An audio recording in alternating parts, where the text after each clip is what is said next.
Hi guys, today I have a game for you in my Tier 9 Japanese gunboat destroyer, the Kitakaze. Now, I'm not gonna lie to you guys, Action stations. I know I've done a lot of Kitakaze replays and Hollands, and it was because I was trying to do the campaign mission for the Holland, which was, get the floods with the European destroyers, and I was in the process of doing a regrind on my Kitakaze. Now, the Kitakaze, a lot of people will say, is the pinnacle of the gunboat line. And you may say to yourself, well, usually Tier 9 is or Tier 10 is the pinnacle, not Tier 9. The reason people like the Tier 9 better, the Kitakaze, better than the Hiraguma, is the Hiraguma is one of the ships where Battleship AP will do full pen damage. Kaba, I believe, is the other one, which is why you actually don't see a lot of those out there. The other thing is, there are better Tier 10s to do the roles of a Kaba and a Hiraguma. But Tier 9, it's still kind of like, the Kitakaze is the pinnacle of the line. It's still a very strong gunboat, arguably one of the best gunboats at Tier 9, tier for tier. I'm sure somebody's going to disagree with me. The other thing, guys, this is being recorded the day prior to the patch, so if this feels rushed, I'm sorry. The other thing is, this is the last video I'm doing a recording, but it's not the last video you are seeing from the last patch. The last, what is this, 9.6? 9.7 comes out tomorrow. So you guys are seeing this like 2 weeks after the patches dropped. That's because I kind of want to get ahead again, get somewhat back into a regular schedule, and I can do that if I deal with stuff and just be like a week ahead of time. Yes, the sniffles come in. I'm holding my torpedoes because I'm not exactly sure what the Iowa is doing. I'm not sure if he's pushing in or not. And this is going to be at the widest part of my torpedo drop. Want to make sure he's coming in. I'm also don't want the guy to turn out. The other thing, there are two ships behind him, and I'm kind of hoping they're going to creep up and everybody's going to park there, and I'm just going to be able to drop everything and, well, hit everybody. You may ask yourself why I'm not even bothering smoking, because they have shot, Smoke generator started. and that's how they're going to remain spotted. I didn't want to spook them too early. Now, I chose Frederick to shoot because I didn't want the Iowa to think that he was the one being targeted. Most destroyers will drop their torpedoes and then fire their guns at what's spotted. But at this point, the Iowa needs to be aware. He should be aware of what's going on, and if he's not, even more the better. But you can see he's reversing.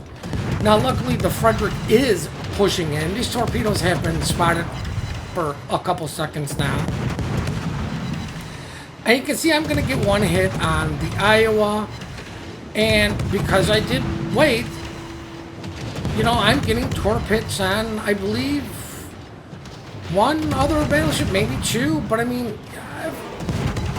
my intent and goal of trying to get multiple torpedo hits was accomplished as we managed to flood out the poor Frederick. Now, the other one, I do believe, just all skill, no luck. I didn't have the range.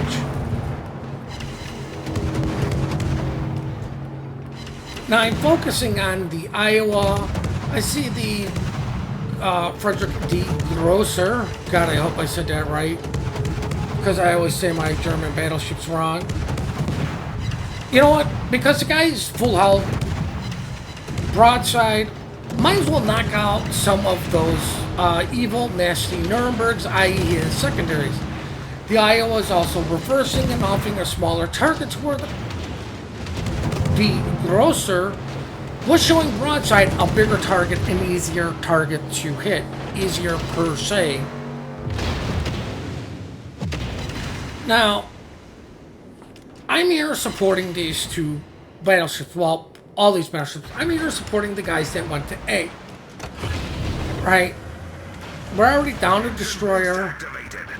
The sooner we can get rid of these battleships, the sooner the A-Force can, I don't know, move on with their lives. But I noticed that the Fletcher was last seen in B, and the Yagumo was seen trying to support his remaining ships over here. The Iowa, the Frederick, the Grosser, and I'm saying its full name on purpose, hoping I get it right, and the Alaska. There's a buffalo in the area. I'm sorry for the cough. So that means there's two 10-kilometer U.S. radar on our side. The Kronstadt is up at sea, so I don't have to worry per se for that. I'm sending these torps in the hopes of, well, hitting stuff. I mean, why else you send torps unless you just like to waste money? But I'm definitely sending those against the FDG. I'm waiting for our Russian friend to get by as I drop on the reversing Iowa. I usually don't like dropping two sets on different targets. And it's at this point, it's like, ah, crap, I really wish I had the torpedoes bit because this guy's beach and he's pretty much screwed.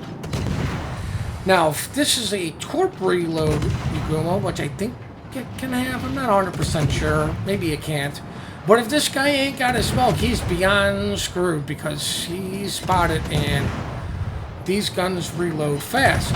Now, I did notice his guns were looking and he wasn't shooting. We've sunk an enemy destroyer. Maybe he's sending torpedoes. I'm spotted. I'm well within the Buffalo's radar range. Priority target's not going up, guys. Shoot the Buffalo. That's the reason I'm running IFHE, is to deal with these cruisers. You're going to get fires through pure volume. That's my biggest issue, and always has been my biggest issue with IFHE, is it never kills the fire chance enough, because the ships that did take it, just you get it through sheer volume. I really think it needs to be nerfed even more, because you're just going to get those fires through sheer volume of, you know, RNG can only say no for so long. Now, I don't know why. I don't know why the Buffalo is ignoring me and shooting a nose-in Donskoy. Like,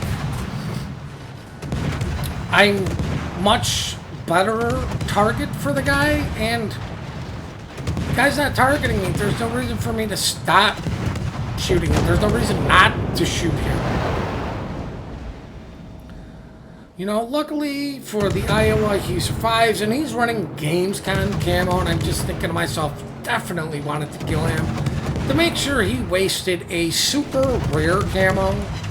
And I say that because most people that have it are getting low on them because they didn't give out too many. Luckily, I still have some left because I have learned from Lord Master Smog Zath himself. You just hoard stuff.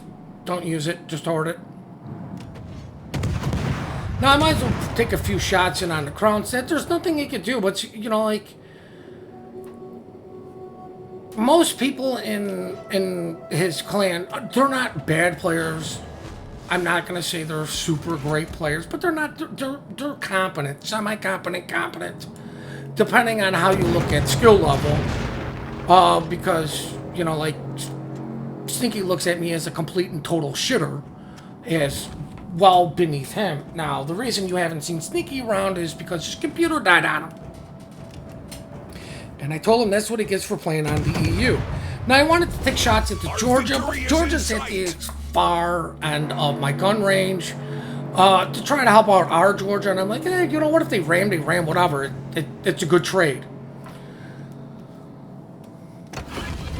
Now, what I should have done was, instead of going this way, head straight north.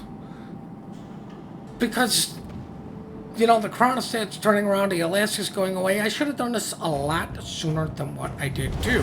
Our victory is in sight. Is the Musashi manages to finish off the Azuma, who was just, well, he was screwed. There's a Fletcher there, there's an Ibuka there, so there's, you know, like 2 ships that can torp, and he's coming out broadside to 18.1 inch guns, and it's the .1 that allows it to pretty much overmatch everything, guys. While the 18 inch guns will overmatch an awful lot, it's not everything.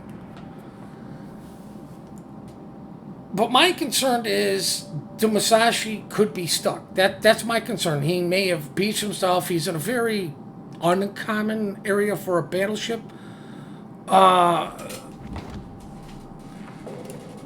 He's low health. And I'm just thinking that maybe the Georgia's going to get the better of him. Now, I open up because I'm well without the Georgia's 11.3 kilometer secondaries, or is it 11.5? Whatever. I go with the theory if it's 12 kilometers, I'm safe. You know, you can't go wrong if you overestimate by a little bit, and the reason I say 12, because I believe the curve first is 11.6, 11.7. The repulp might be over 12 kilometers, but at this point, if the repub is, it's not very far. This game's pretty much quickly wrapping up. Now, obviously, we can tell the Musashi is not stuck. But luckily for me, I have range, which means these shells should just float over the island. Which means I could pretty much just stop here, farm this guy for free. There's nothing he can do. I mean, here's his choices. You know, there's a Fletcher, and a Buki, a Musashi. I mean, there's me shooting him. I pop my smoke because I am well within the secondaries now. As our Musashi gets definitely a couple Citadels, as I just finish the guy off. You know, just finish. I mean, that's it. I wasn't the one who did all the damage. At this point, I'm kind of hoping, like, oh man, I hope I can get the Kraken. I wish I knew how to type to ask, can I please kill this guy for the Kraken? But you know what? Whatever. If I get it, I get it. If I don't, I don't. I'm not overly concerned about getting Krakens or any sort of awards at this point in my WoW's career. Now, I do hope you guys enjoyed this video. I do hope you take something away from what I was doing, my thought process. Pretty much, I kind of just did this one for enjoyment, but I do hope you did learn something about the difference between the Hiragumo and the Kitakaze, if you did not know. I do appreciate all the support you guys do give me. Please remember to compliment good teamwork, good team play. We are quick to report, slow to compliment. Please hit that like and subscribe button, and have yourselves one heck of a great day.